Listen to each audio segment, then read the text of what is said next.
NUFC Talk TV. I am a bit frozen here, but we are just waiting on. Let me see. Let me refresh real quick. I'll be right back, folks.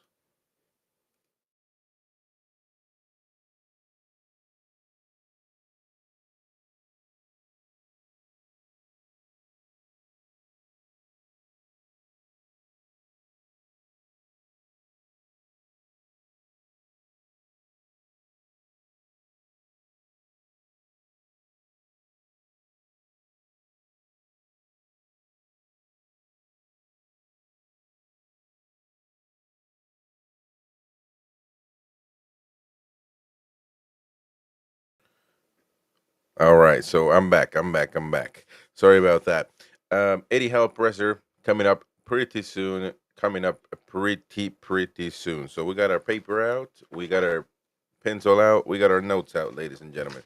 What you need to do, hit the like button. You know it. You know what it is. It's free. It doesn't cost anything, and you help us tremendously. So hit that like button. We're waiting on the images. We're waiting on Eddie to come out and have his opinion on what he expects Newcastle United to do in the matchup on Sunday afternoon against Chelsea at Stamford Bridge. We're gonna make our notes, of course, and at the end of the presser, we are gonna come out. Me and Mighty Win and Gary. This is gonna be our breakfast show. Essentially, we're gonna come out and have a discussion on everything that he said, as well as maybe some other news that we need to bring up. So stay tuned for that one.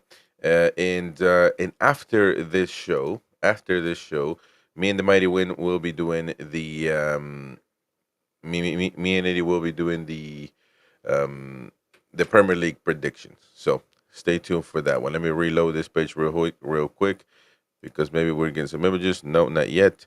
So yeah, we're waiting for Newcastle to get us some images from St James's Park, and so we're ready, ladies and gentlemen. What do you think?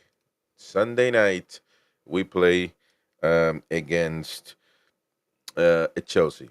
Very tough matchup to say the least. We did the preview yesterday, so you should watch that if you haven't already. Very tough matchup.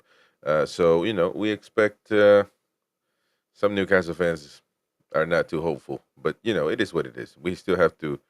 Um, we still have to go out there and perform. Japadoni says Chris must be the middle of the night over here. Yeah, man. Well, it is 3:30 in the morning, so but it is what it is, mate. It is what it is. So good morning to all of you. Harpo Kelsey, there you go, right there in the tune chat. Good morning, mate. Good morning, Mighty Mag, of course. Good morning, Antagonizing Jordan. It's 3:30 in the morning, and everybody's sick. Everybody's sick. I'm a little bit sick too, but it is what it is. Still have the job to do. Still have a job to do. So got to wake up and there we go. Anyway, anyhow, all yours. Morning, morning. I heard you had a visit, Razor. Yeah? Is it good? They were speaking very highly of you. Am I? Oh, you know more than me, as always.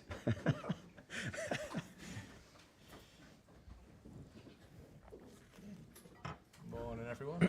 Welcome to our press conference ahead of our trip to Chelsea on Sunday. Just a reminder, as usual, to use your microphones, and if you can please keep your mobile phones just a little bit further away than you usually would, just to avoid interference. Thank you. Start with Razor.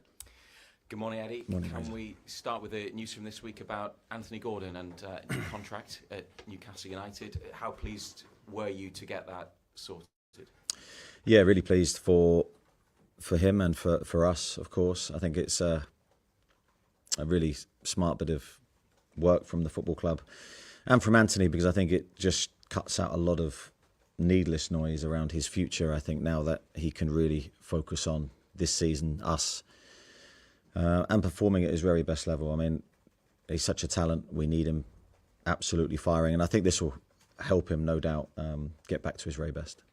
As you referred to there, it probably hasn't been the most straightforward few months for him with the Euros, speculation about his future and the early part of this season.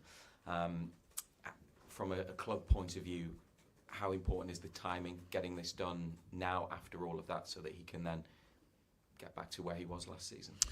Yeah, I think it was a difficult summer for him. There's no doubt about that. I think it was a difficult summer for a lot of the players because through no fault of their own, they're reading headlines on their futures, which can be destabilising, which can lead to a lot of needless energy wasted and a lot of distraction. Now Anthony had the Euros, which was a brilliant experience for him. Maybe didn't play as much as he wanted, so there's a frustration there. But then he's thrust back into the action here. Pre-season came around very quickly. He'd hardly had any training. He hadn't played in the Euros. So I think there was a lot of psychological aspects for him to just try and deal with. And I think he has handled it really well. But I think this move by him, I think just ends any other thought than being at its best for us, which is, of course, his priority and always has been his priority. But hopefully accelerates that. And he was especially good for you in the draw with Manchester City. How good a condition do you feel he's in, or is there still more to go in terms of getting back towards that top level that he was at for you throughout last season? Yeah, I think when you look at the Manchester City game, I thought he was very good physically. I thought he was outstanding. And we just felt he was probably entering his best physical period for us. And then he goes away with England and plays 60 minutes in 2 weeks. The training is very different there. Through no fault of England's, he then comes back to us slightly below his best physical levels again. I have to say his attitude to his work this week has been very good. He's done a lot of hard work with a couple of the other players because the physical side of the game, if you're just at 1 or 2% below your best levels at this level, it shows. And I thought he was really good for 60 minutes against Brighton and then faded a little bit at the end. So hopefully with the work this week, we'll get to 90 minutes from him. Moving on, you didn't have Callum Wilson in your squad last weekend. What are the chances of getting him back for either of the two matches coming up against Chelsea? Yeah, we're gonna lose Callum for the next 3 games, definitely. He's just had some tightness in his body. He hasn't felt like he could kick on to that last part that he needed. He had trained with us and had looked really good. But with Callum, we're hypersensitive, and he's hypersensitive to any reaction to the work. He's got no injury as such. It's just he's not ready to come back yet. And are there any other fresh injuries or problems ahead of Sunday? I don't think we have any fresh problems. Dan Burn was nursing an ankle last week, but he managed to play the game, of course, and played well. No, I think we're pretty good. And last couple of things on Chelsea, who were playing in the Conference League last night. They made 11 changes. I suppose that just shows the strength in depth that they have, doesn't it? Yeah, I mean, they do. They almost have 2 11s. They've got real strength in depth. When you look at the transfer business they've done now over numerous windows, I think they're beginning to stabilise now in a sense that you can see a consistency in their team selection, a really good 20-odd players to pick from.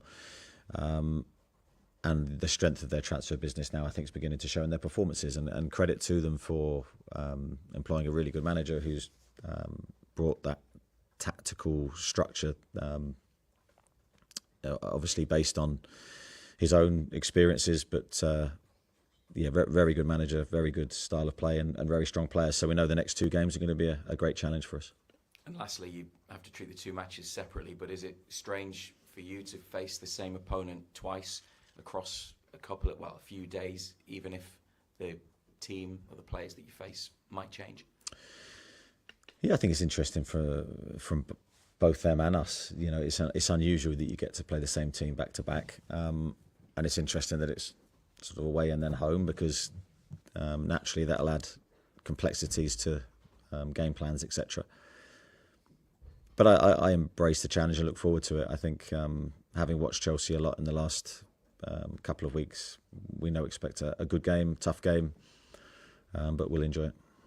Thanks, Reza. Morning, Keith. Morning, Lee. Morning. Eddie, how you doing? You mentioned the sort of the chatter around about Anthony Gordon over the summer and how it could have been destabilising.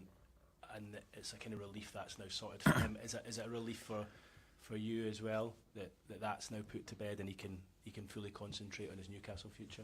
Yeah, I think for me, very different to being the player, of course. But in my experience, the better the player performs is usually when he's absolutely focused on football. And I think Anthony has been, but I just think the noise created by media, social media, I don't think you can fail not to be distracted because of the levels of it now. So I think he's done really, really well to come back in for pre-season. From the first day we had a discussion and he was absolutely Newcastle. I want to perform well. I've got big dream. He's really driven lad, as I've said before.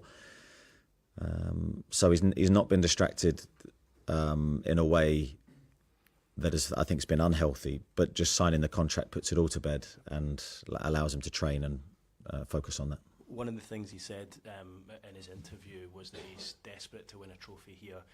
A few of your big name players have said that, Bruno as well. How important is the ambition of the club and the attempts to win a trophy, get back into Europe? How important is that in terms of keeping them here and keeping them happy? It's crucial. Yeah, we have to have a perception of achievement, growing as a football club, to keep not just the so-called big names happy, but everyone happy and going in a forward direction. I've seen it very quickly go the other way. So I think myself, everybody connected with the club has a big job to try and keep that momentum positive and keep the dreams really big. And it's absolutely crucial that we continue to do that. Now, we have to act on the pitch as well. You know, that you can't just talk about it. You have to deliver on the pitch, and that's what we're trying to do. The last few weeks, goals have been difficult to come by, particularly from open play. When you get a little spell like this, do you trust the process, or do you try something different on the training ground to try and change things up a little bit? A bit of both, I think. I think you trust the process if it's working, and we're always trying to evolve on the training pitch. We're never trying to just repeat what we're doing. So there's always that view of how can we do this better. So I think you trust the process if it's working. I think if you look at the last group of games, I think we've had varying success in different matches. I thought the Brighton game, I was really pleased with our attacking output bar the finish or the last pass. I think we've had 60-odd shots in 4 games. We should have scored. We haven't. I have been through very similar periods many times before. Sometimes there's a reason for it. Sometimes it just happens. But you have to back the players that we have to score goals. I think we have some outstanding attacking players within our squad. And you kept Alex on for the full 90 last week. I know you were chasing a goal, and that was probably part of your reason. Yeah. Was it also to try and get him up to full speed and get 90 minutes into his leg? And if so, how is he ahead of this game? How close is he to full speed? Yeah, he's another player that's done a lot of work this week to get his fitness levels up to 100%. I left him on the pitch because he's one of the most likely players to score, even if he was tired towards the end. But yeah, no, he's trained well this week. I think he is, and he knows the burden of being the number 9 at Newcastle. I think you do carry an extra weight with that, but I think he's done that brilliantly since he's been here. And we need to support him and give him chances. And it was great to see him. I think he had 7 shots last week, so that was a good return. And I back him if he's having 7 shots every week, that he's going to score a lot of goals for us. Thanks, Keith. Justin. Morning, Eddie. Morning. Is an extra week with Alexander Isak a bit more of an advantage, give you a bit more something to work with? Yeah, I think extra training time with the players this week has been good. Of course, we have 2 days to go before the game, but at the moment I think we'd say we're in a good place. And we're trying to build on a lot of the good bits that we did against Brighton last week. I think if you're watching that game as a neutral, you're thinking that take away anything that you know before the game, Newcastle are in a really good place. The first goal in any game is crucial. I think if we got that, the result would have been different. We didn't, and we paid the price for that. So, but we've tried to build on the positives, but also, of course, learn from a few things that we need to do better. And what kind of a challenge does your opposite number for Chelsea present, do you think, as a coach? Well, tactically very good. Of course, if you're going to have the career history that he's had, I think you're in a very good place to be a very good tactician. I think he is very clever with what he does. He's got a clear blueprint for how he wants the team to play.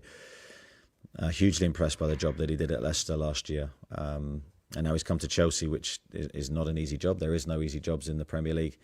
But he stamped his authority on the team. They're already playing in the manner that he wants. So, yeah, a lot of respect for Enzo. They have conceded, though, Chelsea, this season. I think it's 10 in 8 games, something along those lines. I would imagine you're hoping Anthony Gordon, given the news this week, he'll be fresh and raring to go and to maybe add to that tally. Yeah, I think the way that we play and the way that they play, I think it will be the next 2 games will be 2 hopefully really good games. But I just think, looking from our perspective, we need to score goals. That's been at the heart of everything that we've done since we've been here. Very attacking team, and we certainly haven't lost the intent to attack. We haven't lost the intent to score. And I don't want to make too big a thing of it, because I think that can only be negative for the players. So I'd just love to see us be free and take some of those chances we're creating. Thank you. Thanks, Justin. Nisha? Morning, Eddie. Morning. You've spoken about the importance of getting Anthony Gordon's contract sorted. Yeah. And another player that is linked to other clubs and, as you said, is crucial to this team is Alexander Isak. Are you able to tell us a bit about his contract situation? Is he another player you'd like to see tied down here? Well, I think that's a slightly more complex situation now. I think regarding the contracts, I'm not necessarily involved in those discussions day to day. I will hear bits and pieces, but I think with Alex, he's got a long contract anyway at the football club. And we have to be really careful regarding our spending due to PSR. So I think it's not a clear-cut situation. We, of course, love him. Desperate for him to stay at Newcastle for many years and score loads and loads of goals for us. But I don't see a sort of a short-term issue with this contract.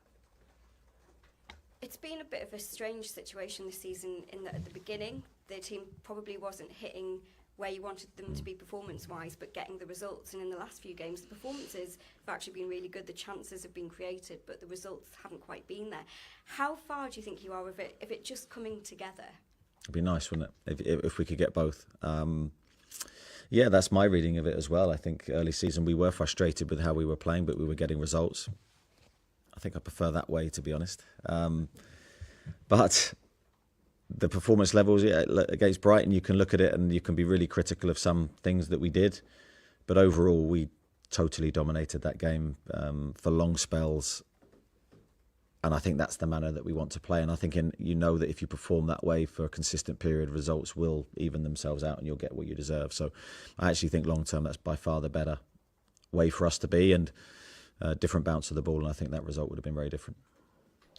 And just finally for me, Newcastle don't play with that kind of traditional number 6, and then you coming up against, arguably the best number 10 in the league. How do you approach this game from midfield defensively? Are you looking at, what you might have to do and change to get a result against a very good team? I think there's always a balance between recognising the opponent's strengths and your own strengths. I certainly know where the question's going. Cole's been excellent this season and last season. His numbers are very, very good. We're certainly aware of his strengths and what he brings to Chelsea. But again, they're one of those teams that if you focus on one player, they have other players that will really hurt you as well. So it's about getting the information across to the players that we need to. But always with these games, you have to bring a strength and a threat yourselves. And I do believe we have the players to do that. But we certainly need to be defensively solid. Thanks, broadcasters. We'll move on to written media. We will try and squeeze Sundays in at the end, so if you have any questions for that, just please hold them back. We'll start with Damien Spellman. Morning, Eddie. Hi, Damien. Eddie, you talked about the needless noise around the club earlier. I mean, you're a couple of weeks short of 3 years in the job now. Have you become used to that level of scrutiny and interest? Yeah, I think you do. I think you sort of know through time what to expect, reactions to certain moments or events. As I always say with these things, I try to keep myself isolated from it, so I'm sort of less exposed to sways in momentum and positivity.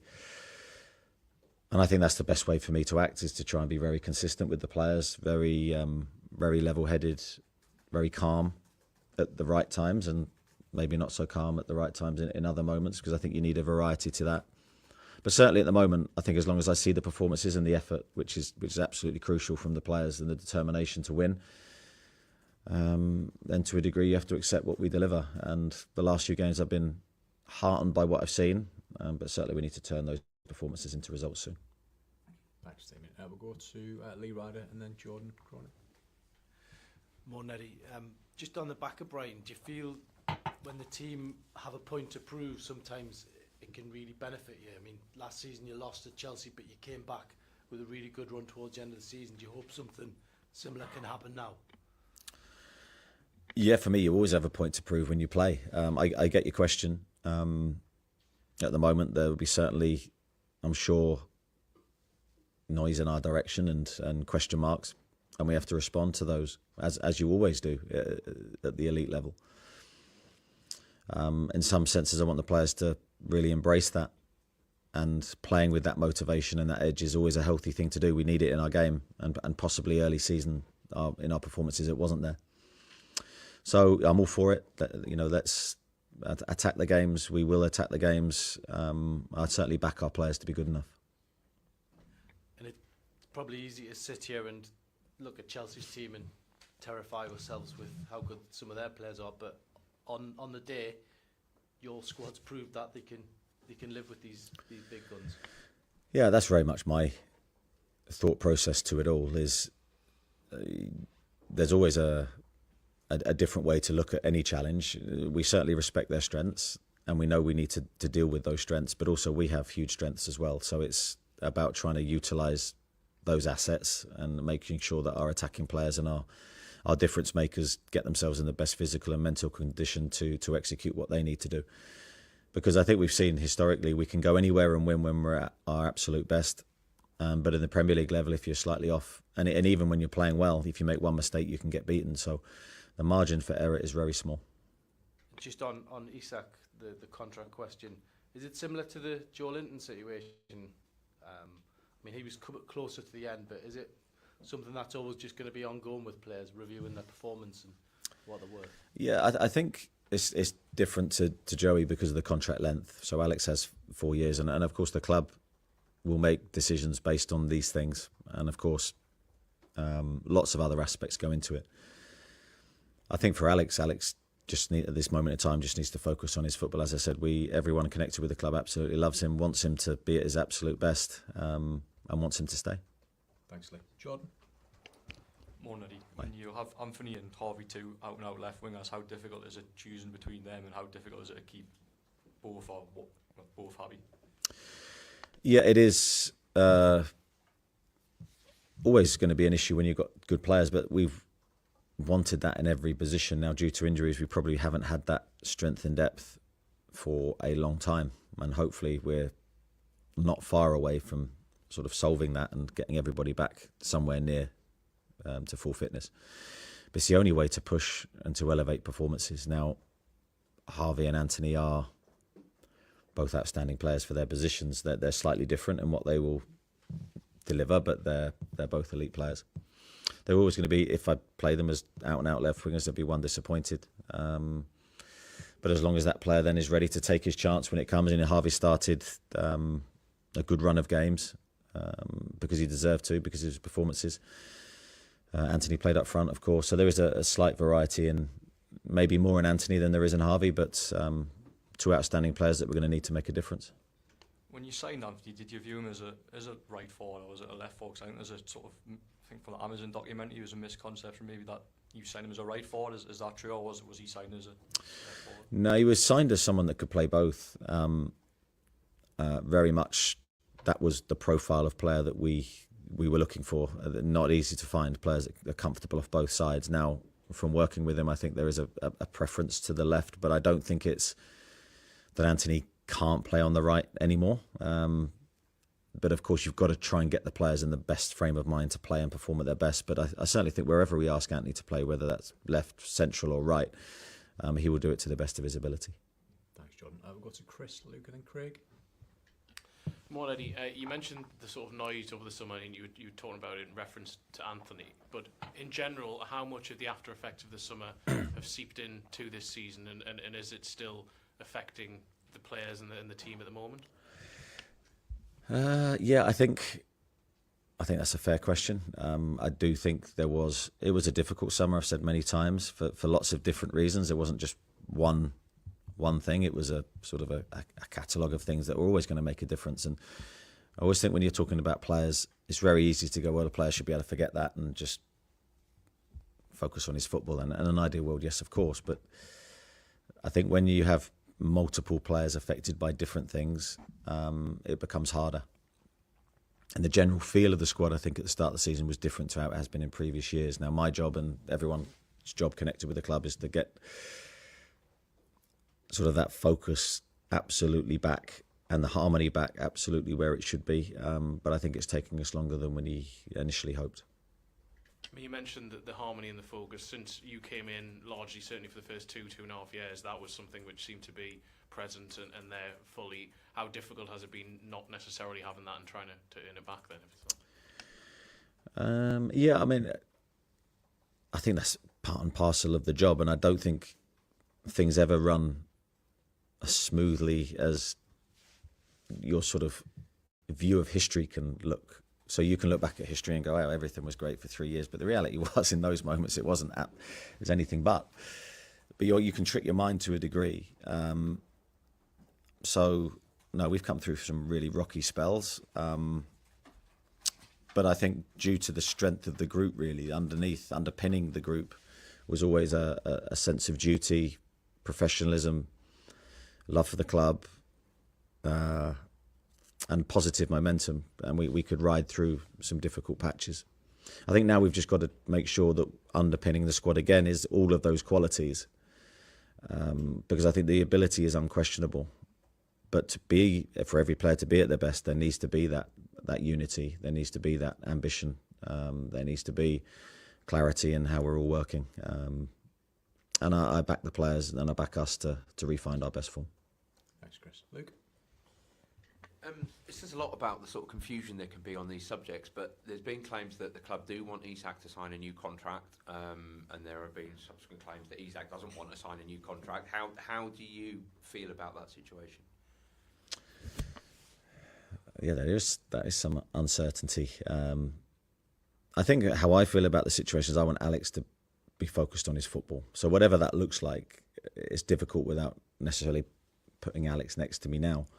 So whether that's he's going like, I'm fine, I'm good, I've got 4 years left on my contract, I'm happy at the football club, I would just want to play my best football. That's the ideal world, but of course nothing in football is ever straightforward.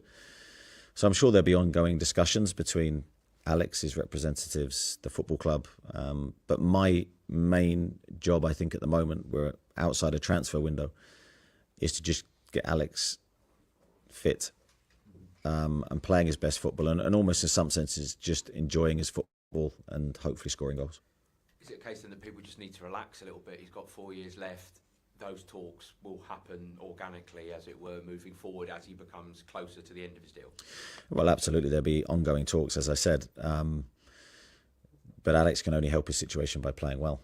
And as I said, every decision that we make as a football club has a knock-on effect. So with every contract renewal, there's a knock-on effect with PSR. And so we have to be very, very careful as a football club that we don't put ourselves in a position where we can't act freely in the transfer windows due to what we've done with individual player contracts. It's fair to say he hasn't quite been at his best so far this season, but how good is Alexander Isak and how important is he to you as a manager in this football club? Yeah, he's an outstanding talent. He really is. I mean, he can do everything. I've said that many times. He's got this incredible natural ability, really good with the ball, very intelligent, deadly goal scorer when he's at his absolute best. I've said countless times before, I would be very hesitant to swap him with anybody in world football. But of course, there is we haven't quite seen that devastating level of all-round game so far this season. But for me, that's been down to a couple of niggly injuries that just keep setting him back when he looks like he's physically ready to explode. So I think he's back into that prime physical condition again, or getting very close to it. So this will be a big week for him. Three big games to come. Thank you. Thanks, Luke. Greg? Well, Neddy, you in the club for the last 2.5 years, or certainly the first 2.5 years, wrote something of a magic carpet. I think it's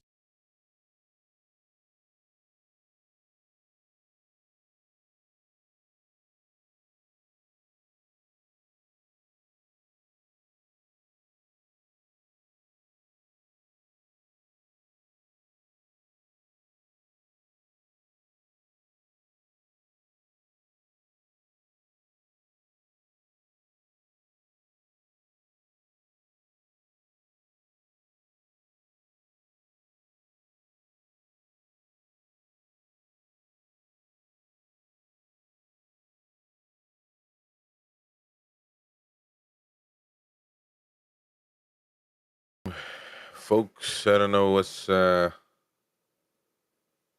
going on, but it just everything froze up. Let me see. Mighty Win is here. I can't hear you though. But everything has frozen. Yeah, same's happened on mine.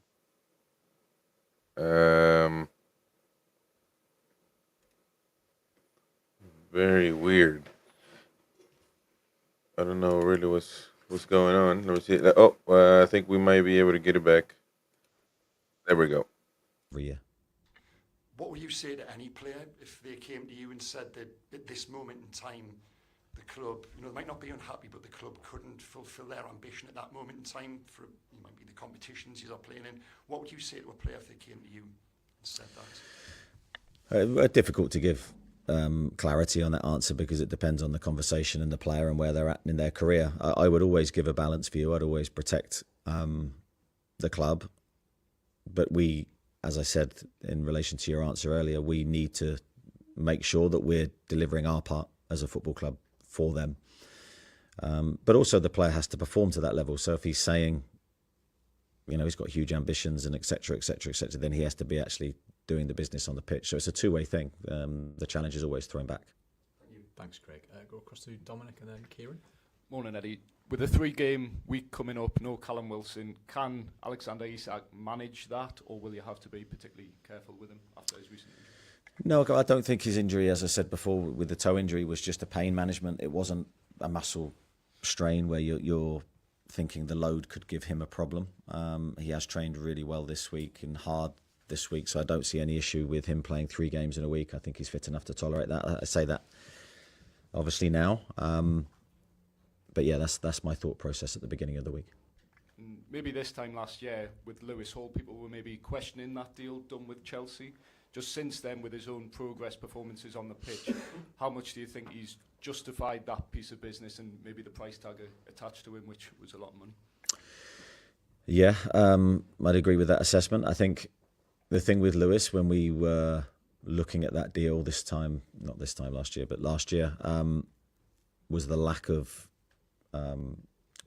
equal players in that position. So we took I wouldn't say a chance, but we took an opportunity to sign a young player that we knew would be growing and developing into the player that he was going to become. And we wanted to grab that opportunity while we had it. We felt if we waited, then it'd possibly move beyond us. He took time to develop, as all young players do. I mean, he was so young when he came to us initially, and it was his first time away. But the growth in him towards the back end of last season, and certainly the development in his game this season, I think has been really strong. I've been really pleased with the way he's played the last few games. And he's adding layers all the time, different strengths to his game, and I can only see that improving. So I think it's a great bit of business by us. Thanks, Kieran. Morning, Eddie. Morning. Historically, the more a club spends on wages, the more points they tend to pick up per game. Can I just ask you about the challenge of bucking that trend when you're competing with clubs like Chelsea? Yeah, I mean, I think that's a position that I've been in near enough my whole management career, is that when the expectations are very, very high and you're having to sort of almost buck the trend, as you say, because historically in the Premier League, near enough. I mean, there have been outliers in that. Leicester would have been a huge one when they won the league. But your points finish is related to your wage spend. And we're in a position now where we're not one of the top teams in terms of wage payers, so we're going to have to be really smart and try and go against the grain again, and that's what we've always done, and that's what we continue to try to do. To do that, you have to be elite in every aspect of what you're doing: coaching, recruitment, all the little details that make the big differences. That's what we're going to have to do again. Could the summer have been different if you got Tosin Adarabioyo early on? Maybe would that have enabled you to look at other positions, or is it that simple? Yeah, I don't think it's that simple, but certainly we were exploring a couple of free transfer deals that we feel could have certainly given us a bit more freedom. And I think when you're in our position with PSR very, very tight, you have to be creative. You can't look at big, necessarily your first look can't be the big financial signings and the big outlay of transfer fees, etc., and wages. Because you know that there's future problems ahead and you're going to have to be smart and navigate your way through them. So we were looking at the free transfer market, and obviously Lloyd Kelly was one that we feel was really smart business. I don't think it's right for me to talk about other individual targets, but certainly that's something that we did explore. Thanks, Kieran. I'm going to finish this section with Martin Hardy. Hi, Eddie. What do you make as an opposition manager when you see Chelsea buying so many players for such huge sums? And are they living the life that Newcastle fans thought was maybe coming here 3 years ago? Yeah, I mean, every situation is different. Every club's finances are different. Their history is different. So I understand sort of the look towards us, and obviously the last couple of transfer windows have been very quiet.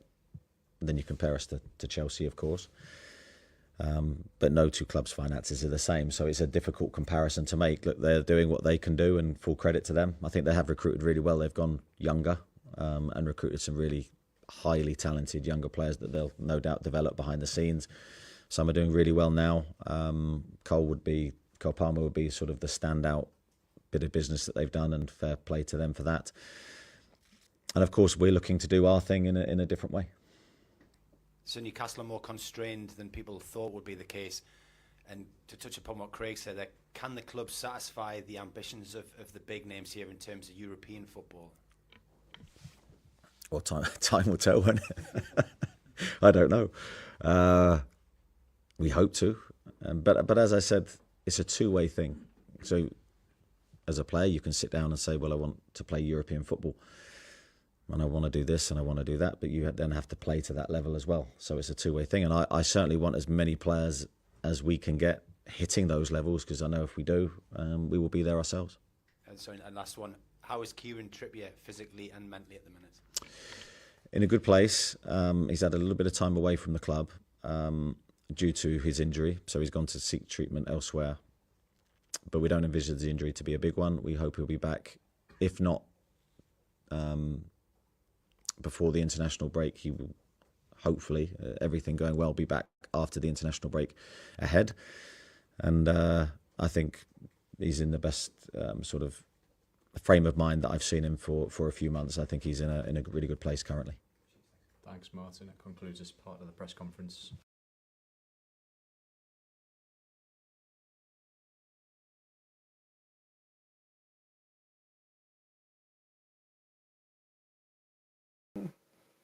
Well, ladies and gentlemen, that looks like that's it. Looks like that's it. I don't know what he said. This concludes the first part of the presser, meaning there's another part that we're not a part of. There's an after party that we're not a part of, mighty win. There we go. We got Gary as well in here to react to the presser. Good morning, everyone. I hope you're doing well. Me, the American Mag, the Mighty Win, and Gary going to be reacting to the presser. So continue to come on, hit the like button, and subscribe if you're new to the channel. We bring you in-depth analysis on all things Newcastle United. We discuss Newcastle United every single day on this channel, and the press conference is nothing different. Good morning, fellas. How you doing? Good morning. Doing well. We are. It is definitely a morning for you, isn't it? It's definitely a morning for all of us for the first time ever. So we're in the same. Yeah. We're in the same time zone. All right. So, well, interesting press conference to say the least. Obviously, just because I didn't finish writing it down, I don't want to forget. He mentioned Trippier. He said he's doing well, training in a separate facility. And he said he's seen him in the best spirits since in a long time. Maybe there was a hint to his personal life that he seems to be doing well as far as that's concerned. Maybe. So, but it's not an injury that will keep him out for a long time. So that's a good thing to know. However, on the opposite end of things, and I expect us to really go deep in this conversation with this particular subject.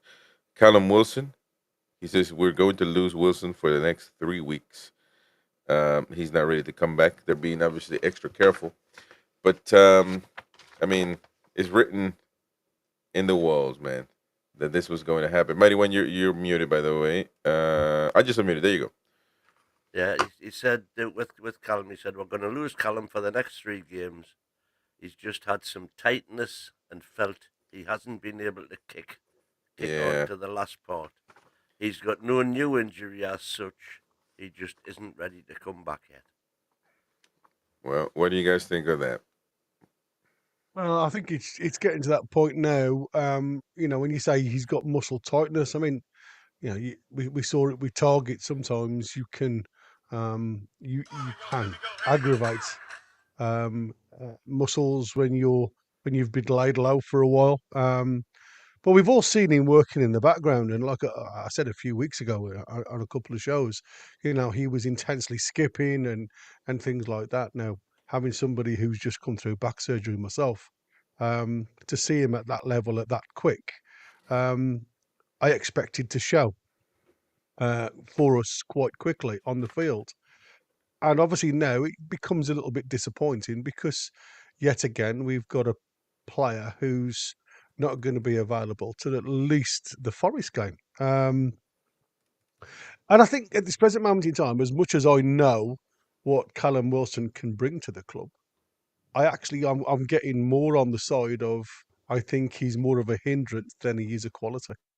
Because what you're getting now is a player that's never going to be available for long periods of time. And this isn't. I'm not blaming Callum per se for this. Sometimes your body is your body. You cannot. Nobody's got a glass ball. Nobody can foresee the future. But I think the lads now, even if it means they get a lesser striker as a backup. We've often seen and heard Wynn say the best ability is availability. When you have somebody up front like we have at the moment, who I don't think is firing on all cylinders, and regardless of what you've got, the lad has actually got nothing backing him up that's going to test him.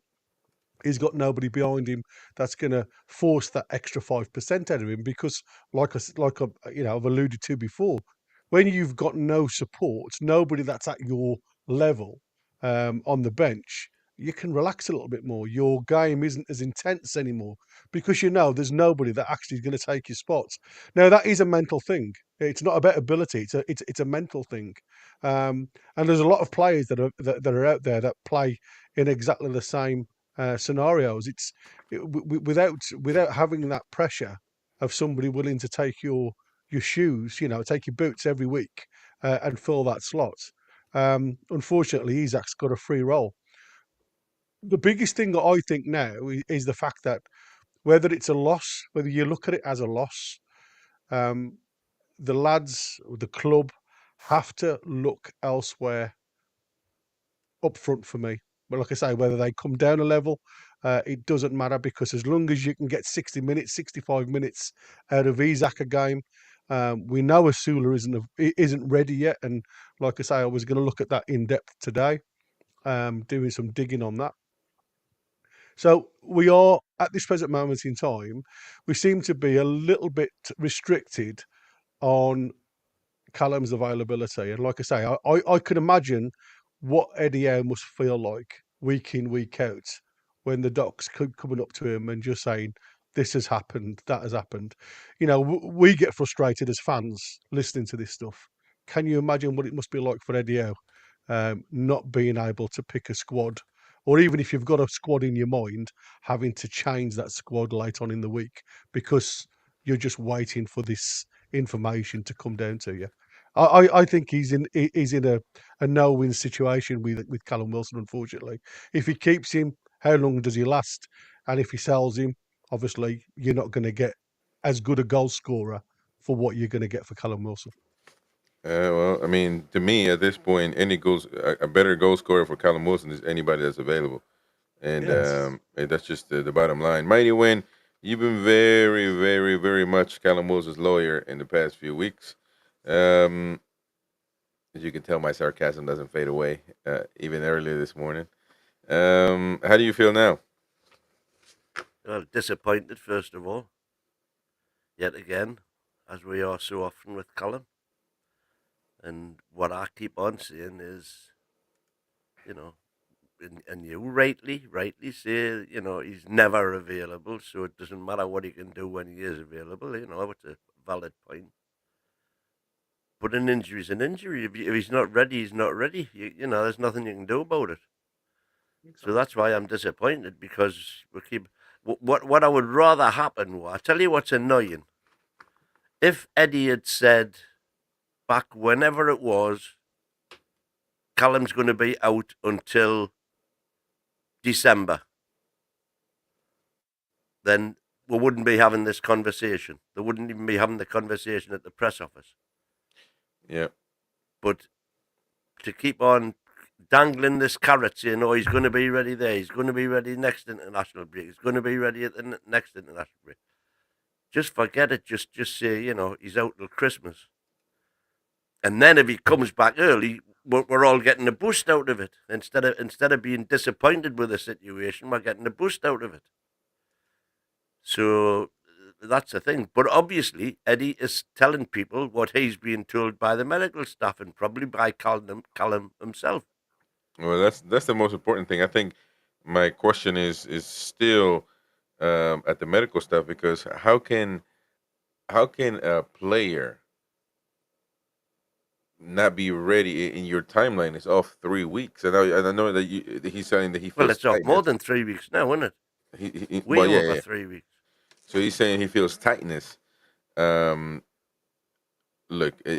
when I run 2 miles, I feel tightness on my calf. So you know, there's got to be something more. It's just simply he's not he's not recovered 100%.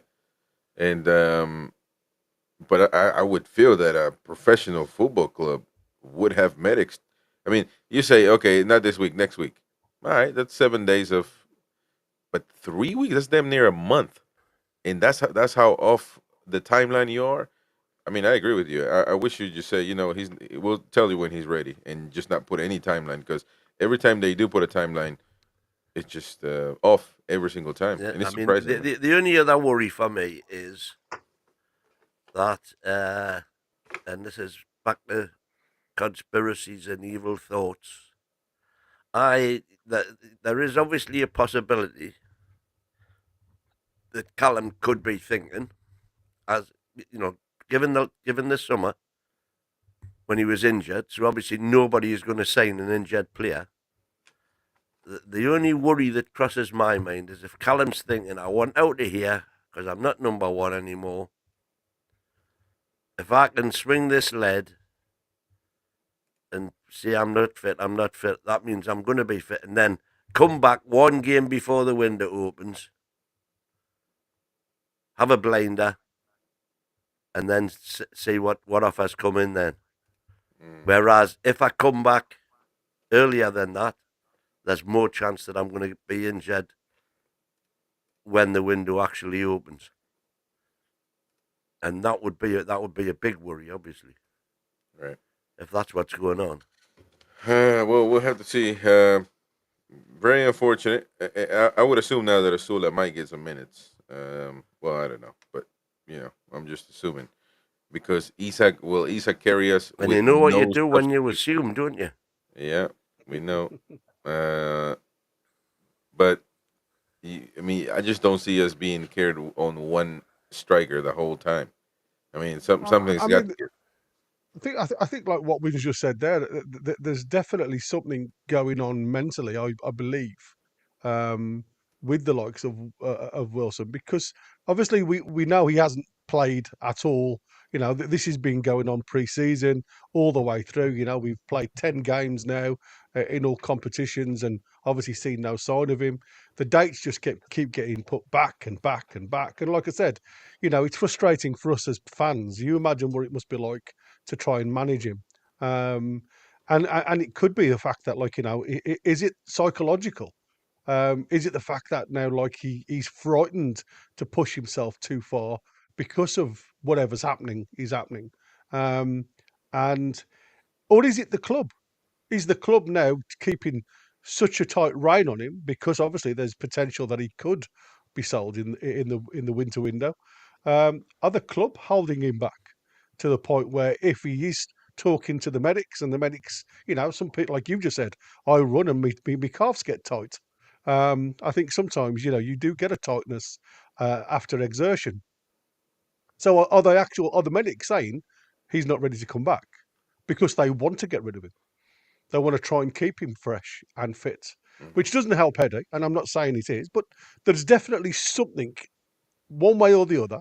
Either the club's holding him back to come back full steam running in end of November, December, um, ready for that shop window in January, or is it Callum? It's one or the other, because to me, you do not go this far into a season without having without being able to be, you know, putting on a shirt. And even if coming off the bench, you know, if you come off the bench, and we've seen it with Target, you know, you come off the bench and you go for a run because of that exertion on the body during a game is a little bit more intense than training or anything else you'll do in the gym.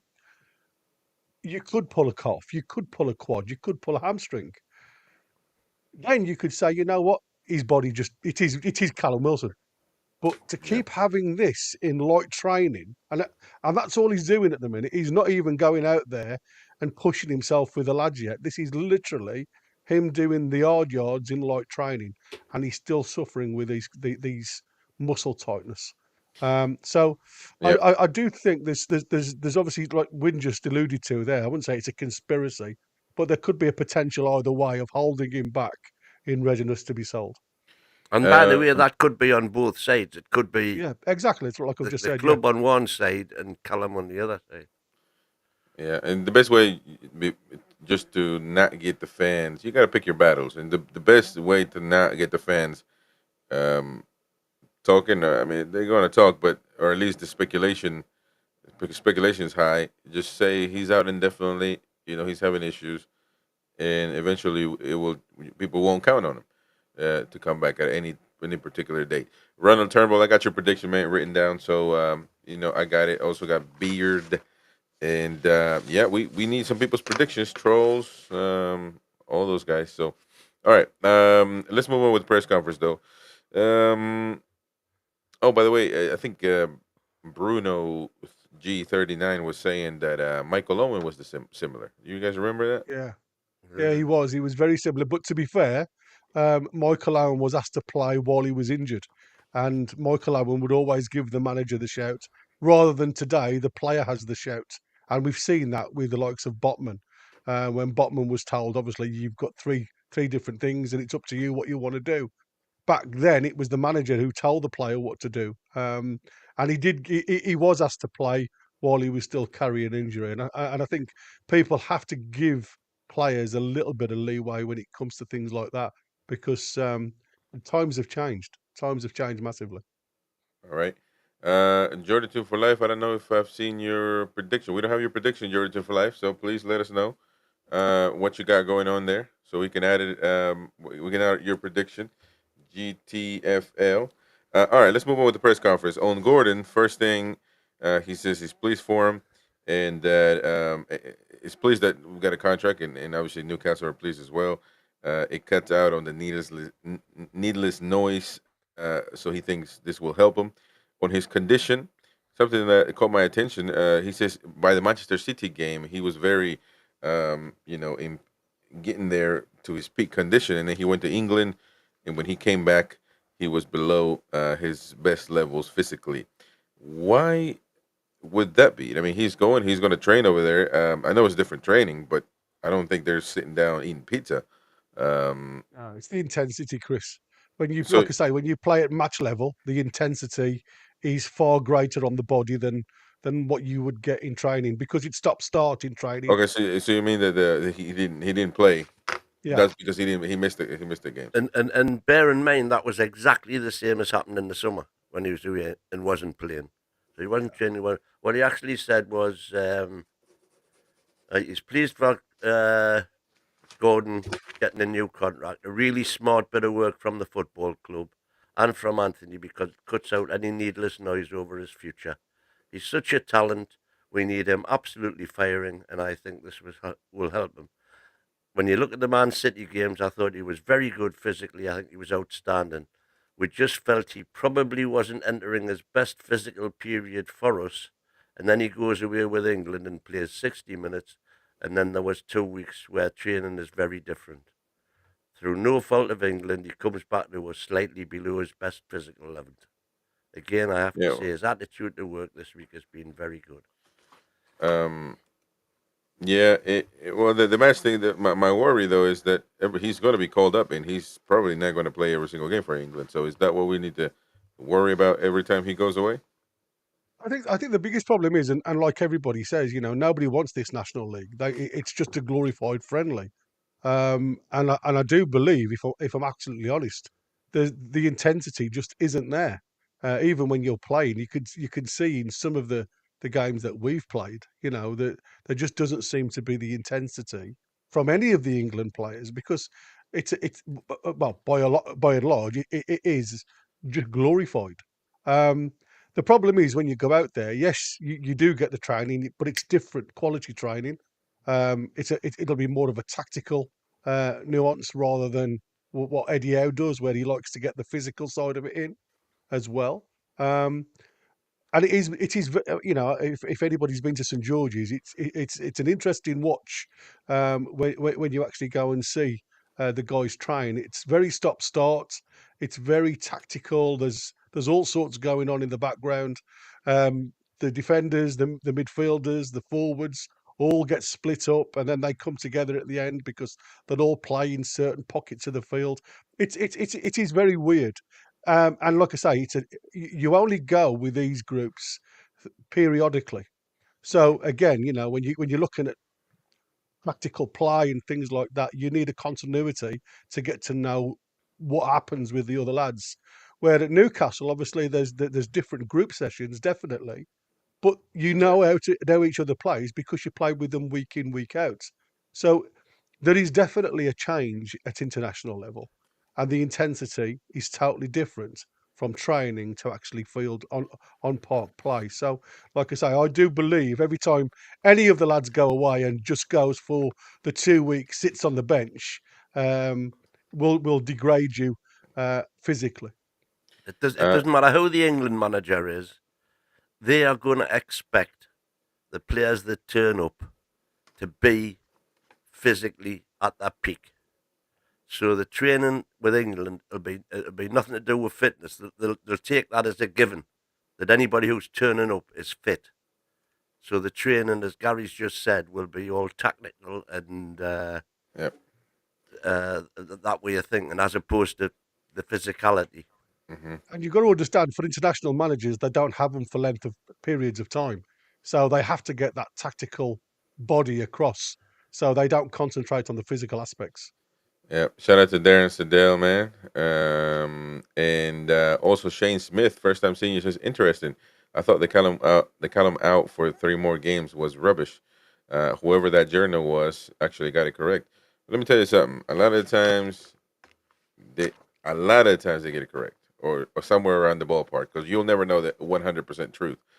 And by the way, it seems you see people were talking about Craig Hope and he was rubbish, and he was throwing out the handheld grenade yesterday when the Isak talks, but it looks like he was right.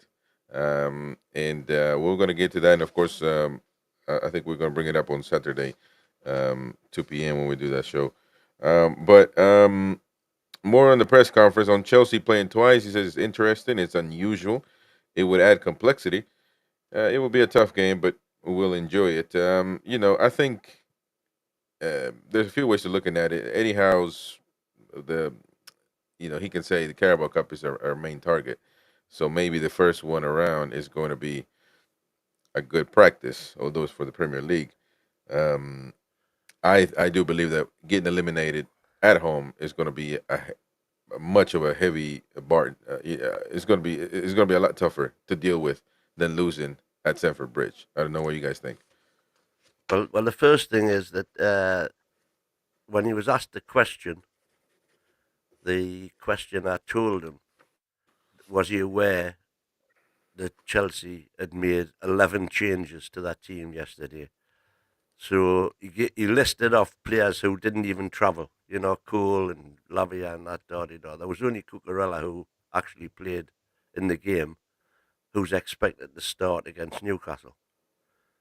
And he then obviously, Eddie went on then to say, well, that's where we want to be, where we've got. He said they've got virtually 2 teams of 11, and we are not in that position yet. But that's where we want to be.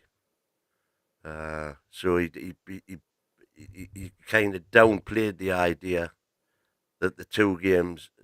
The question was asked thinking that we might have an advantage because they played 2 games in a week. But the questioner then said, well, they played 2 games in a week, but the 11 they played last night were completely different 11. Yeah. Yeah. They have that advantage, obviously. And there was a whole dialogue then about transfers and how we haven't been able to, whereas Chelsea have. Wouldn't it be nice to be in that position, etc., etc., etc. Yep. He was asked as well about the ambition of the club and how important that is for players to stay. Obviously, that question is a loaded question because of the Isak recent news that Craig Howe posted in his confidential post that I didn't think that you had to pay for, because I never had to pay for it until I sent the Mighty Window link, and he's like, I can't read it. So we're definitely going to be disclosing that on Saturday. Sorry, Craig Hope, because he's going to be like, well, that breaks the purpose of my article. But he says it's crucial. We have to have the ambition to keep growing, to keep the players. However, we also have to get it done on the pitch. So that's a pretty good statements right there. And he did bring it up on his contract. What he said about the ambition thing was he worried that failure to get into Europe would see us lose some of our stars? He said, yeah, well, of course, all of our stars want to play in Europe, but it's up to them to perform on the pitch sufficiently to ensure that we do get into Europe. Well, but he said it's all very well, wanting, but you've got to put it in on the pitch. Well, so in that sense, he put the pressure as well on the players. It says you want Europe, you're gonna have to play Europe like. Yeah, exactly. So that's a pretty good statement. I really like that one. Shows ambition, to say the least, Gary. Yeah, I mean, it's like everything else. When you're looking at our squad compared to the likes of Chelsea and everything else, you know we are miles apart, aren't we? But we are just on the build, ambition and everything else. We all know that Eddie Howe's been tasked to try and get Europe of some description, and I just look at the top 5 teams, and I was saying this to Win. You look at where we were when Eddie took over, compared to even the likes of Aston Villa, who are in the mix of where we're going to finish. The difference in the quality of team, the whole team, the squad, is vast, totally vast. Now, ambition comes in. Yes, we could all say, as fans, as managers, or everything, you could all say, well, yes, we want that. But what we've got to start seeing, and Eddie alluded to it, we are starting to see performances on the park. We're just not finishing what we've built up.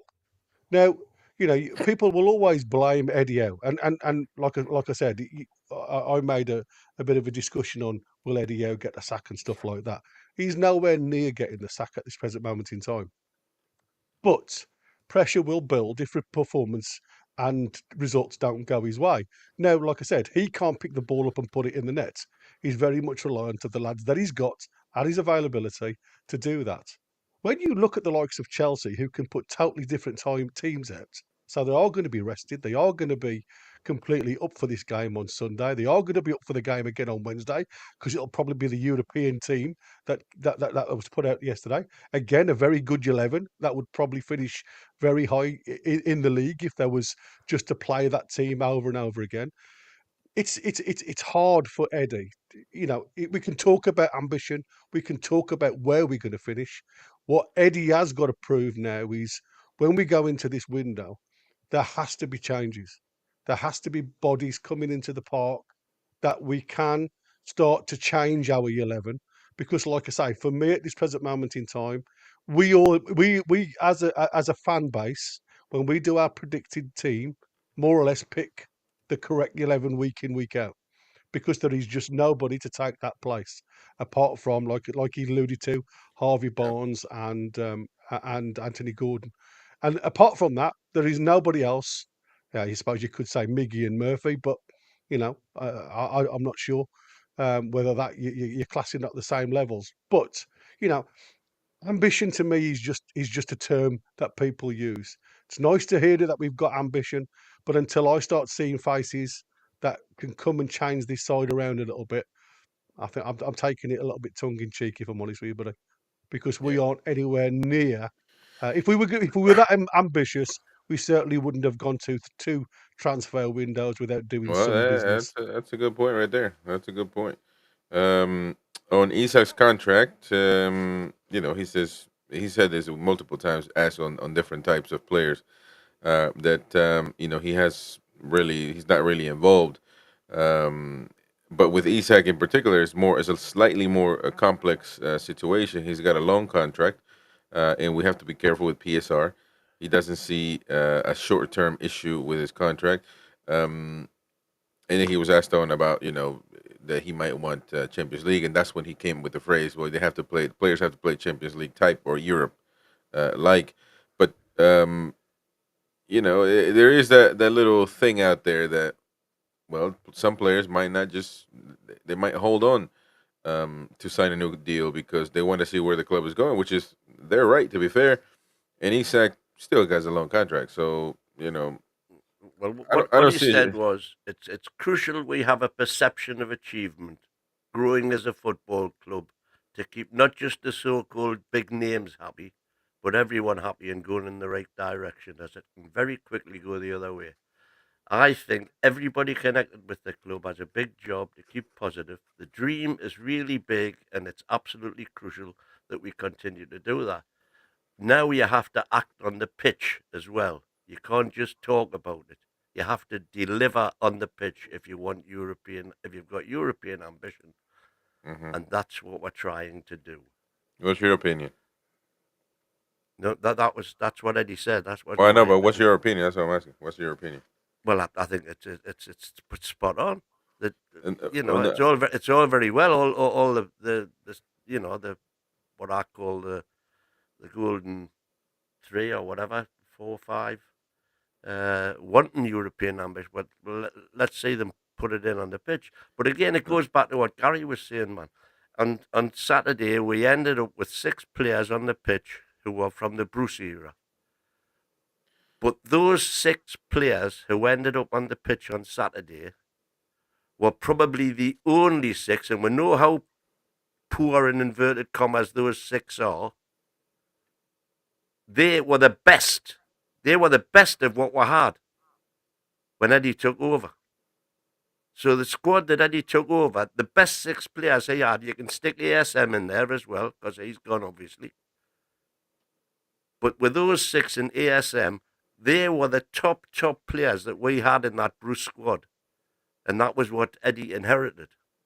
And that shows just how far we've come. Yeah. But on Isak's contract, the fact that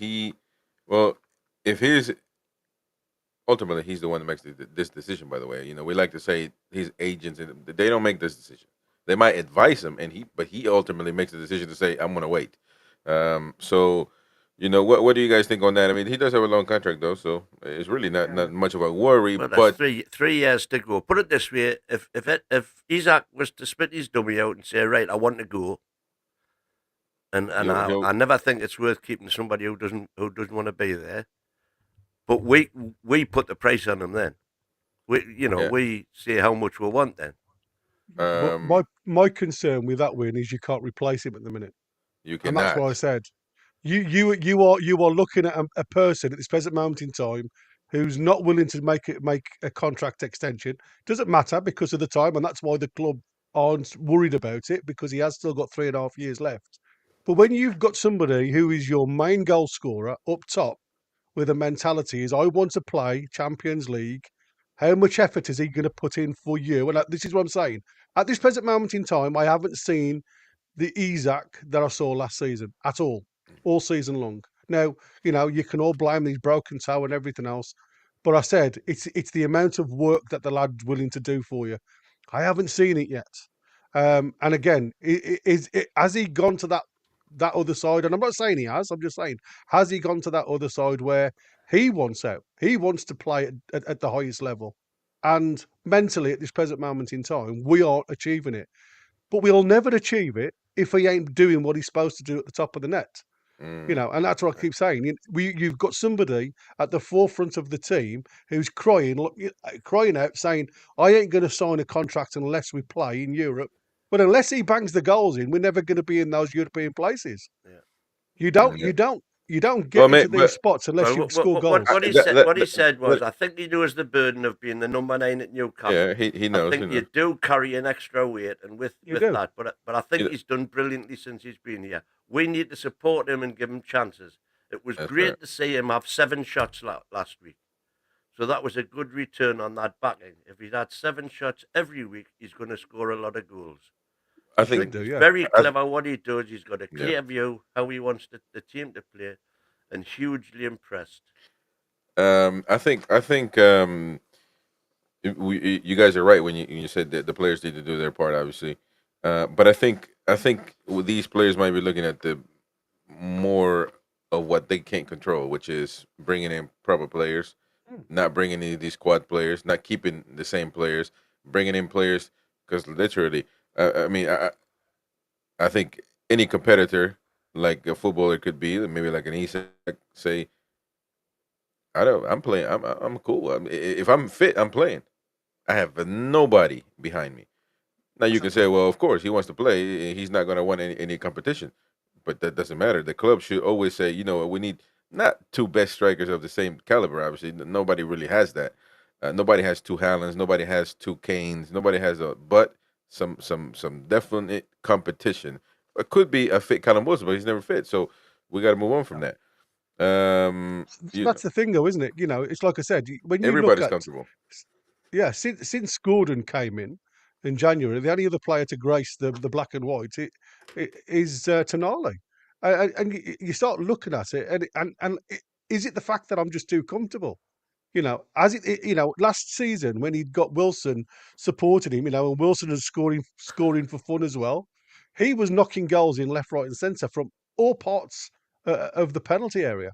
Now I know you do go through dark patches. You do go through those times. I mean, even the likes of Alan Shearer did it in the black and white, where you just don't score. I think was it two seasons that Shearer struggled Well, at that's one what point. Japadone was saying. Mighty Win, you wouldn't be saying that if that was Alan Shearer. What was that? I mean, even Shearer struggled in the black and white at times, but again, as he said, the most Shearer ever went without a goal was 4, I think, for the tune. But he said, I saw and read Shearer's book, and he turned around and said, sometimes that's because of the manager that you're under. If you're under a little bit of the wrong mentality, and this could be for Isak. If Isak's under the wrong mentality, not because of Eddie Howe, simply because there is nobody coming to the side that's freshened the side up, that's going to make a challenge to the positions that are already out there, then the team itself will start to get less and less. And that's what I said. That's what we've seen at the start of the season. Yes, you can say there's been a tactical change, which makes us a little bit more vulnerable going forward because we're not creating as many chances and opportunities as we did last season. You could also say that because we play the same type of system, that Eddie Howe's team has been found out, and we've said that before, by the opposition manager.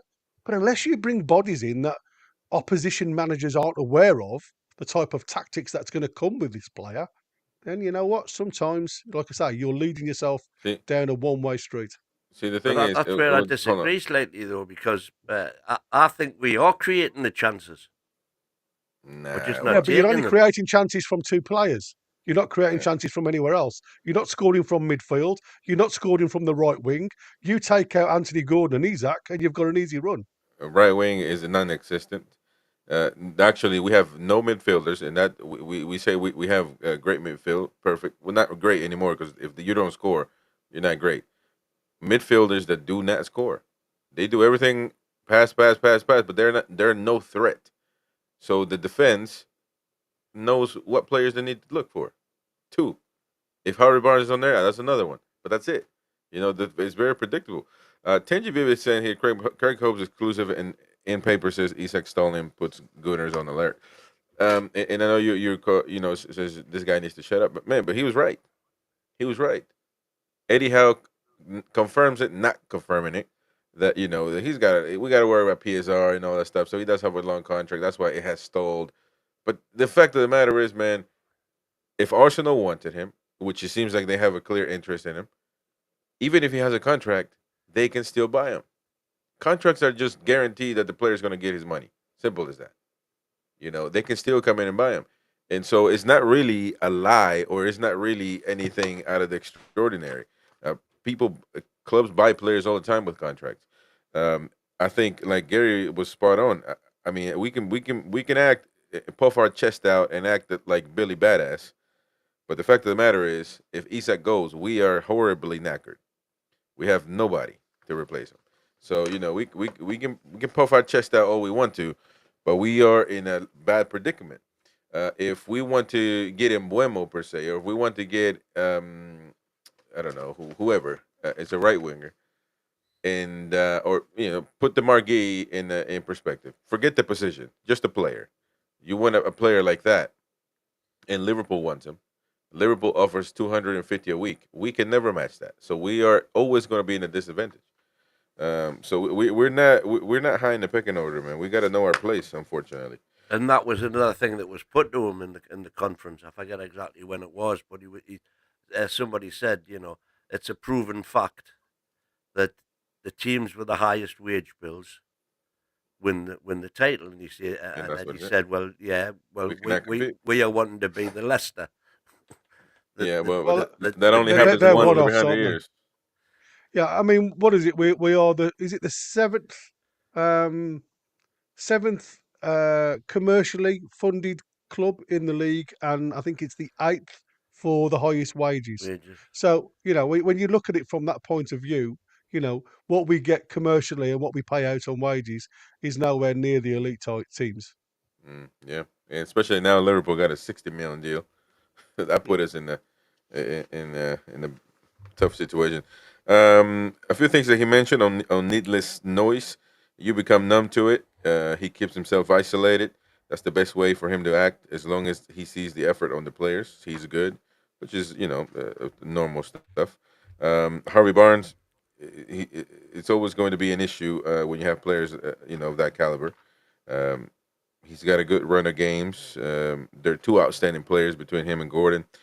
Gordon, when he was asked if Gordon was bought on the right side, he said he was bought on both sides. He can, he's done well on the left side, but it doesn't mean that he can't play on the right. And so I believe he ended up saying something about he wants to put the players in the best position to play well. In my honest opinion, man, I know I've said Harvey Barnes can be on the right, but the more I see it, the more I think Gordon needs to play on the right, and have time there. But you can't be predictable on your attacks. If you keep going with Harvey Barnes 90% of the time, then Gordon, of course, is not going to have a good game because he's never going to get the ball. So, it's a predicament. But he's the manager, so I do think whatever he decides to do, he's got to start looking at continuity, and I think that this is for me one of the biggest problems I've seen all season. Sometimes we have far too many changes of players that are playing in the field. It goes from left, centre to right, And like I say, you do lose momentum. You lose continuity. You lose the way you're involved in the game. And we saw that with Anthony Gordon, even against Brighton. He moved him from left side to right side, and where the left side was the outlet, and he was trying to get in behind. As soon as he moved over to the right hand side, he wasn't involved in the game whatsoever. And I just think that's the mentality of our squad at the moment. There's very little balance. We need to try and get some type of continuity. And if he starts with Anthony Gordon, then he needs to start Anthony Gordon on the right and keep him there. Now, obviously, through the game, if you want, you can always change them over, as a lot of teams do in the past, to try and move defenders as well as, unseat defenders, if you like, from their natural positions. Um, but at this present moment in time, I do not like the way Eddie changes one or two players throughout the game and expect them to run at the same levels. It just doesn't work. Never works. Never giving him enough time. Mighty Wayne, show us quickly what you got going on here. Well, that's just the. How do I do that? You just gotta zoom in. Yeah. All right. Well, there now. Okay. Zoom in. Yeah. So that's the wage bills. Yeah, 8. So. Okay, so where are we at? We are 8.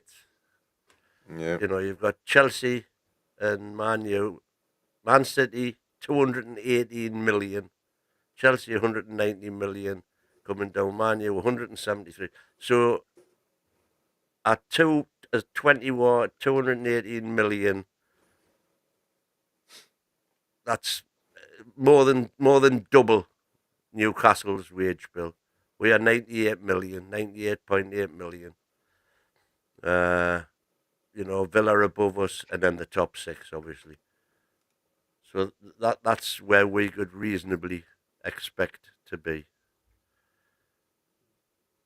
So I said it seems to be following the league, though, doesn't it? If you look at what you've just put up there, and you look at what the league is, Yeah. you are married to what you spend, aren't you? Yeah, with the exception of Man United. With the Shout out exception. to At the Shane minute. Smith. At the minute. Shout out to Shane Smith. I love this channel, my Geordie brothers. Well, I'm not a Geordie, but I'll take the compliment. But I'm not a Geordie, The adopted Geordie. I always like. I'm the proper adopted Geordie, not the ones that interview Eddie Howe. Welcome Shane Smith, by the way. I haven't seen that name before. Oh, I'm sure he watches this. David Little, without PSR scrapped or changed, the project isn't what was sold to fans or players. We will therefore lose players. Tenji says there's plenty of time between now and 28 to sort out a contract extension. Craig Hope reads too much into situations, just printing for printing purposes. Mark Todd, Harpo, the player. Oh, he's talking to Harpo. The player has no obligation to move at all. They are contracted for a certain amount of time and therefore to be paid the full amount until the contract ends. By the way, Foxy, I need your prediction, mate. Come on now. Hey, man, I'm going to be babysitting you guys. Give me your prediction. You pay your money and come on. Predictions. Foxy, out there. Come on. Tenji Baby, Craig Hope also suggested Gordon's head had been turned by Liverpool in the summer. This week, he signed a new deal. All right. I just want to reply to Jeopardoni, if I could. He's put there that you have to play unpredictable, or it becomes predictable. Well, not with your players. You can, you can still have your players started in a position and still be unpredictable. If you've got a player that can play on the outside and inside, nobody can say that that's not unpredictable the way you play individually. I just think, as a team at this present moment in time, I think Newcastle are too predictable on attacking down the left-hand side constantly. And even if they do put the ball into the box, you have nobody from the right-hand side that's willing to get into the box and give you the opportunities to go for. And I would rather have somebody, the likes of Gordon, stay out on the right-hand side, who would be willing to get into those half spaces, as we've seen last season when he was poking the ball in at the back post, when you've got players delivering the ball from the right-hand side. So you do get unpredictable play when you play in certain positions. You certainly don't have to give your tactics out to the oppositional manager. Yeah, that's true. On Lewis Hope, he's very pleased with him, obviously. It was a great piece of business on our behalf when we signed him from Chelsea. So, and actually, you got to agree, he's done an amazing job. when he was talking about PSR, they brought up. Do you think that that's why we try to go for tossing a Derek Bioyo as a free agent? Obviously, he didn't want to discuss, any player that's not individual that's not really related to his team. But he mentioned that's what we went for Kelly. Thought he was a good piece of business. And obviously exploring free transfer deals. You have to be creative to avoid PSR issues. But I guess that is as far as all the notes I have. But to finish this show, and by the way, after this, me and the Mighty Win will doing the Premier League predictions right after. So you'll be redirected to that one. But just to finish off with PSR, because he kept mentioning PSR, do you think that is? I mean, obviously PSR is there, but do you think that is more of the line of what we need to say about Isak's contract, or do you really think it affects us? Because Mighty Win, you've said, and you have said, you got to stand on your own business. You have said that contracts, you can spread them out, so it really doesn't affect you on PSR. But Eddie Howe said that's on the wages side. Of course, that's the only thing you have to worry about now. Or on Isak particularly. What I'm saying is, because you're paying out £70 million for a player, that 70 million doesn't come out of 1 year. It comes out of 6 years at 12, 5 years at 114 million. So if you've got a budget every year of at least, you've got a spending budget of at least 100 million, because that's how much we get from the Prem. So, but why did Eddie say because of PSR issues on Isak, we have to be careful what we sign right now? Why? Because contractually it has nothing really, according to what you believe. What was signing him a new contract? How would that affect us with PSR? Well, the only aspect that would affect us would be the additional, would go from 98 million to 98 point or 90, well, say 100 million, whatever. So it's costing us $1 million and a bit. If you're paying him an extra, well, he is part of that 90. Isak's wages, whatever he's on now, 120, we're told. If he's on 120 and we want to put him up to 200, let's say, that's 80 grand a week, which is 4 million. So it's going to cost us an extra 4 million a year in wages. Which is amortised, isn't it? Over the length of his contract, his new contract. No, well, his wages, he's definitely getting £4 million a year extra. Out, so it puts our wage bill up from 98 million that it is now to 102 million. But for the PSR, I mean, it'd be amortised over the length. Well, there's no amortisation because his fee has already been amortised. When we bought him for 63 million, that's costing us that's at the cost. minute £12 million a year. But that's what I'm saying. So that's 12 million. But with your what's name, it still can be over the length of period of his contract. Oh yeah, absolutely. And what I'm saying is, when we buy a player, everybody goes on about Kelly being on 150 grand a week. He's not. Kelly's on effectively 70 grand a week, and it's equivalent of us buying him for £12 million. Yeah. And he would have cost a lot more than that.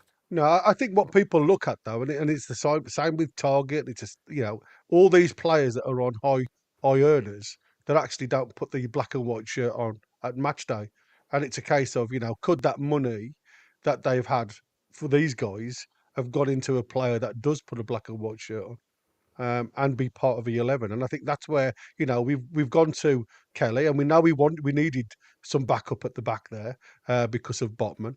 But did we need somebody of £150,000, a week type of money? And that's what I said. 150,000. I know. You keep on saying it, but that's what people. But it see. is That's what exactly. That's what people see on black and white win. But that's they what don't it see is. that he's come on free. Well, the alternative to that, had he not been out of contract and we'd paid £30 million for him, there's not a that single would have been club. £6 million a year, which would have been 120 grand a week. We would be the biggest numpties to play £30 million for Kelly. No club was paying £30 million. Tottenham were in for him. No, they weren't. They walked away from him. Tottenham were in for him. Yes, they were. And Liverpool were in for him. They didn't go and negotiate with him. They left. No, because we offered him 150 grand a week, and they wouldn't. Man, stop playing, man. Well, there you go. Yeah, exactly. So the fact that people will say, of course, nobody's going to go. You're going to win that battle every time. You go by. But I do think it's more the fact that these guys, even though they're on big money, don't play. And I think that's where it gets frustrating. Because why did you bring him in if he's not available for the 11? You're not, all you're doing is, like I say, it's Yeah. squad What's building, the point? which is what we need.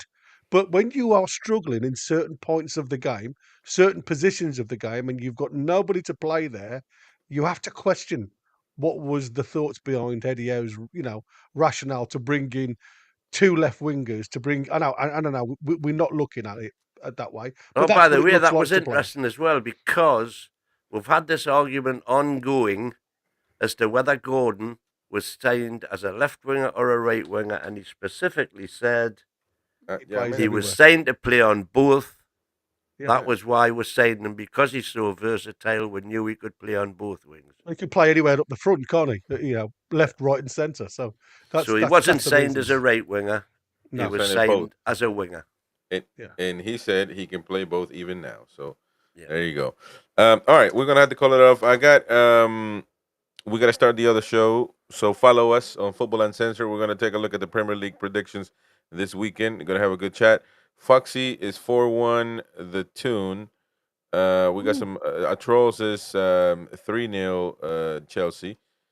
Then Niall Powell 2-0 Chelsea as well. We got Ronald Turnbulls. We got a few, but we still need Paul Clark. We need Marky in UFC. We need Brian Scott.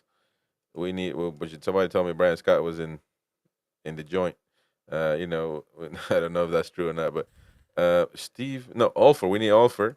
We need Josh. Oh no, Josh did put his in the. We need Amrits, DXK. We got to update this. George Eaton as well.